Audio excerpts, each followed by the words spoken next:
Friendly policing అంటే నేరగాళ్లకు అండగా నిలవడం కాదన్నారు సీఎం రేవంత్ రెడ్డి. పోలీస్ స్టేషన్కు వచ్చే ప్రజాప్రతినిధి అగౌరవంగా ప్రవర్తిస్తే వాళ్లను కటకటాల వెనక్కి నెట్టాల్సిందేనని అన్నారు.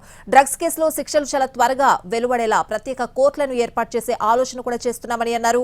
మరోవైపు హోంగార్డులకు తీపి కబురు చెప్పారు ముఖ్యమంత్రి. 5 సంవత్సరాల తర్వాత మీరు నమోదు చేస్తున్న కేసులు వీగిపోతున్నాయి. న్యాయస్థానాలలో శిక్ష విధించే విధంగా చర్యలు చేపట్టడంలో కొంత వెనుకబడుతున్నాం కాబట్టి అందుకే అధికారులతో మాట్లాడిన నేను తర్వాత సమీక్ష చేస్తా. చీఫ్ సెక్రటరీ ఉన్నతాధికారులతో వీటి కోసం ఏదైనా స్పెషల్ కోర్ట్స్ పెట్టడం ద్వారా ప్రత్యేకమైన కోర్టులను పెట్టి వితిన్ 6 monthsలోనే ఈ డ్రగ్స్ అండ్ రిలేటెడ్ కేసులన్నిటిని కూడా సైబర్ క్రైమ్ కేసులను కూడా చాలా ఫాస్ట్ ట్రాక్ కోర్టులో పెట్టి వాటిని పరిష్కరించడానికి అవసరమైన చర్యలు కూడా ఈరోజు చేపట్టాలనుకుంటున్నాం.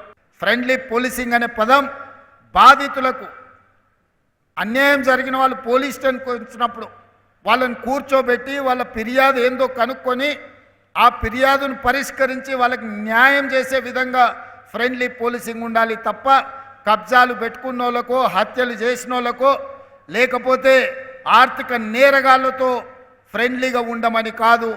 అందుకే ఫ్రెండ్లీ పోలీసింగ్ అనే దాన్ని రీడిఫైన్ చేసుకోండి. పోలీస్ అంటే నేరగాడు భయపడి తీరవలసిందే. పోలీస్ పేరు వినిపిస్తే కబ్జాకోరైనా డ్రగ్స్ వాడేవాడైనా లేకపోతే చెరువులను కుంటలను నాలాలను ఆక్రమించుకునే వాడైనా లేకపోతే నేరాలు చేయాలన్న ఆలోచన ఉన్నవాడు పోలీస్ పేరు చెప్తే భయపడాలి. వాళ్ళను భయపెట్టండి. బాధితుల పట్ల ఫ్రెండ్లీగా ఉండండి. బాధితులను ఆదుకునే విధంగా ఈ స్వేచ్ఛ మీకు ఉంటుంది. నేరగాళ్ల పట్ల కఠినంగా వ్యవహరించండి.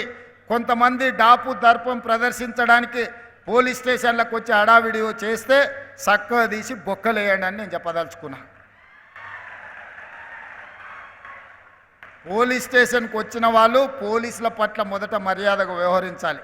పోలీసులు వాళ్ళ పట్ల మర్యాదగా వ్యవహరించడం ఎంత ముఖ్యమో పోలీస్ స్టేషన్కి వచ్చిన ప్రజాప్రతినిధి ఎవరైనా సరే పోలీసుల పట్ల కూడా మర్యాదగా వ్యవహరించాల్సిన అవసరం ఉన్నది. వాళ్ళు అమర్యాదగా వ్యవహరిస్తే మీరు మర్యాదగా ఉండడం వల్ల అది చేతగాంతనంగా కొన్నిసార్లు సమాజానికి సందేశం ఇచ్చిన వాళ్ళం అవుతాము. దాదాపుగా 14,000 మంది హోంగార్డ్స్ ఉన్నారు. December 6th home guards raising day.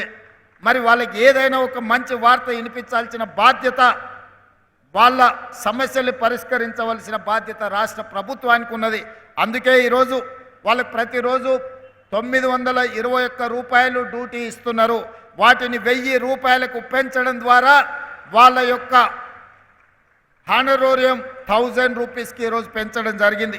ఈ వీక్లీ పరేడ్ అలవెన్స్ 100 రూపాయలు ఉన్నది, ఇప్పుడు 200 రూపాయలకి వీక్లీ పరేడ్ అలవెన్స్ను కూడా ఈరోజు మనం పెంచడం జరుగుతుంది.